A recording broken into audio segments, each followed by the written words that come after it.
வணக்கம், வெல்கம். இது சிம்பிளி சமையல். நான் உங்கள் ரேகா. எல்லோரும் நலமுடன் இருக்க இறைவனை வேண்டுகிறேன். இன்றைக்கி ஒரு சூப்பரான பன்னீர் கிரேவி தான் செய்ய போகிறோம். வெங்காயம், தக்காளி எதுவுமே இல்லாமல், ஆனால் ரிச் அண்ட் க்ரீமியாக டேஸ்டியான ஒரு பன்னீர் கிரேவி. வெஜிடேரியனாக இருக்கவங்களுக்கு இந்த பன்னீர் ஒரு நல்ல சோர்ஸ் ஆஃப் ப்ரோட்டீன்.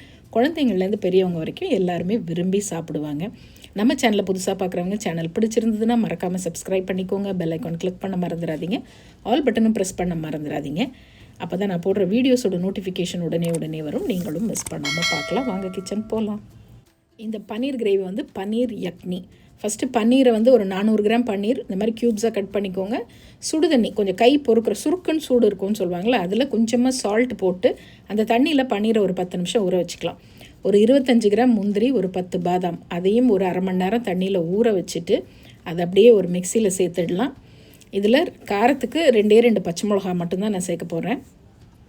2 பச்சை மிளகா, ஒரு 1/4 டீஸ்பூன் சால்ட் சேர்த்துக்குங்க. அதுலேயே நல்ல க்ரீமியாக இதை அரைச்சி வரணும். அதுக்கு நம்ம புளிக்காத ஃப்ரெஷ்ஷான நல்ல கட்டி தயிராக ஒரு 3 டேபிள் ஸ்பூன் தயிர் இதில் சேர்த்துக்கோங்க. அப்புறம் நம்ம கட் பண்ணி வச்ச பன்னீர்லேருந்து சும்மா ஒரு 3 பீஸ் பன்னீரை அது கூட சேர்த்து அரைச்சிட்டோம்னா நல்ல திக்கான ஒரு கிரேவி நமக்கு கிடைக்கும். அந்த பன்னீரையும் சேர்த்து எல்லாம் சேர்த்து மிக்சியில் ஃபைன் பேஸ்ட்டாக அரைச்சிக்கலாம். ஸோ இதில் நான் 2 டேபிள் ஸ்பூன் எண்ணெய் ஊற்றிருக்கேன். எண்ணெய், நெய், பட்டர் இது 3த்தில் எது வேணாலும் சேர்த்துக்கலாம். அது உங்கள் விருப்பம்தான். ஸோ ஃபஸ்ட்டு நம்ம என்ன பண்ணலாம், தண்ணியிலேருந்து பன்னீரை நல்லா வடித்து எடுத்துட்டு ஒரே ஒரு நிமிஷம் லைட்டாக அந்த ப்ரௌன் கலரில் பன்னீர் மாறும் அந்த அளவுக்கு மட்டும் மீடியம் ஃப்ளேமில் வச்சு அப்படியே டாஸ் பண்ணி எடுத்துக்கோங்க. ரொம்ப நேரம் போட்டு வறுத்துடக்கூடாது. அவ்வளோதான். இப்போ பன்னீரை அந்த எண்ணெயிலேருந்து வடித்து தனியாக எடுத்துடலாம். நான் இன்றைக்கி கேப்சிகம், ஒரு 3 கலர் கேப்சிகம், இது இப்போ எல்லா காய்கறி கடையிலையும் உங்களுக்கு கிடைக்கிது. பச்சை கலர், அது பார்க்குறதுக்கு ரொம்ப கலர்ஃபுல்லாக அட்ராக்டிவாக அந்த ஹோட்டல்ஸில் கொடுக்குற மாதிரி இருக்கணும் அப்படிங்கிறதுக்காகவே அந்த 3 கலர் ட்ரை கலர் கேப்சிகம் போட்டிங்கன்னா ரொம்ப நல்லாயிருக்கும். அது ஒரு 150 கிராம் எடுத்திருக்கேன். கொஞ்சமாக ஒரு சால்ட் போட்டு லைட்டாக ஒரே ஒரு நிமிஷம் மட்டும் அப்படி வதக்கணும். ரொம்ப வதங்கிடக்கூடாது, கலர் மாறிடக்கூடாது. அந்த க்ரன்ச்சினஸ் அப்படியே இருக்கணும். ஒரே ஒரு நிமிஷம் வதக்குங்க போதும். அப்படியே இதையும் எண்ணெயிலேருந்து சுத்தமாக வடித்து தனியாக எடுத்து வச்சிடுங்க. இப்போ பன்னீரும் ரெடி, இந்த கேப்சிகமும் ரெடி. கிரேவி பாருங்கள் 10 நிமிஷத்தில் சூப்பராக ரெடி ஆகிடும். அதே பவுல், அதே எண்ணெய். இப்போ 1 டீஸ்பூன் இஞ்சி பூண்டு விழுது. சப்போஸ் நீங்கள் பூண்டு சாப்பிடாதவங்களாக இருந்தீங்கன்னா இந்த இஞ்சி பூண்டு விழுது கூட இல்லாமலும் செய்யலாம், ஆப்ஷனல் தான்.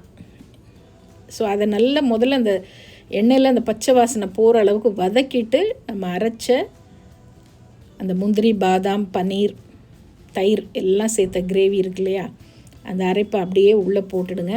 நான் இதில் தண்ணி ஊற்றல, ஆனால் அந்த மிக்சியில் 1 கப்பு தண்ணி ஊற்றி வச்சுக்கோங்க.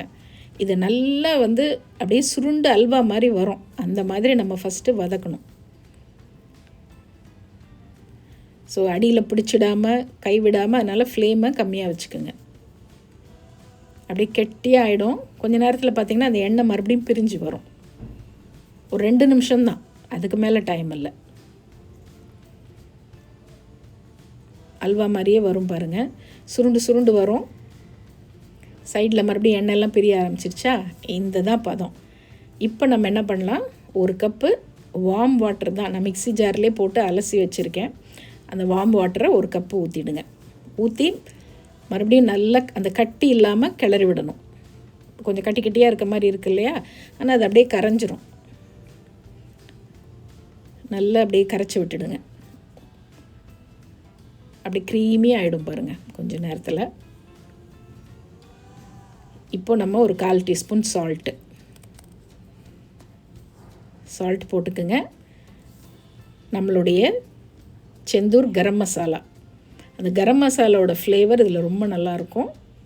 1 டீஸ்பூன் அளவு கரம் மசாலா போட்டு மறுபடியும் நல்லா அதை கிளறி விடுங்க. ஸோ கரம் மசாலா இல்லைன்னா என்னெல்லாம் போட்டு அந்த மசாலா ரெடி பண்ணிக்கலான்னு நான் டிஸ்கிரிப்ஷன் பாக்ஸில் கொடுக்குறேன். லேசாக வறுத்துட்டு பொடி பண்ணி கூட நீங்கள் போட்டுக்கலாம். ஸோ நம்ம செந்தூர் கரம் மசாலா போட்டு நல்லா மிக்ஸ் பண்ணி விட்டுடுங்க. விட்டுட்டு ஒரே ஒரு நிமிஷம் மூடி வைங்க. அந்த பச்சை வாசனை எல்லாம் போகிறதுக்காக தான். ஜஸ்ட் 1 நிமிஷம் போதும். அதுக்கப்புறம் இப்போ ஓப்பன் பண்ணுங்கள். நம்ம ஃப்ரை பண்ணி வச்ச பன்னீரை உள்ளே சேர்த்துடலாம். நல்லா அந்த கிரேவியோட கலந்து விடுங்க.